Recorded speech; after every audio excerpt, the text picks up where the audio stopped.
মা নো বিসমিল্লাহ কলিজা পাখি। এই সায়াবুড়ো খাবে?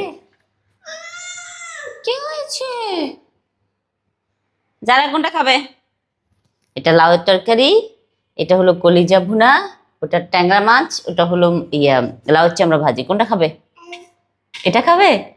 আচ্ছা ঠিক আছে, ঠিক আছে। যারার পছন্দ ভাজি বুঝিস, যারাকে একটু ভাজি দিই। ঠিক আছে আম্মা? সায়াবুড়ো নিবে একটু ভাজি, একটু ভাজি নিবে? খাও খাও খাও খাও, ভালো নাও।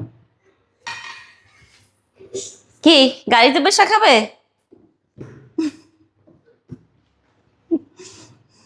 খাবার খেতে হবে আব্বা, চলো মাম্মা খাওয়াই দিই চলো। সবাই জিজ্ঞেস করেন যে বাচ্চারা খায়? হ্যাঁ খায়। ওই যে দেখেন যারা, মানে অভ্যাস করতে হবে, আস্তে আস্তে অভ্যাস হইলেই খাওয়া স্টার্ট করবে। Bye bye.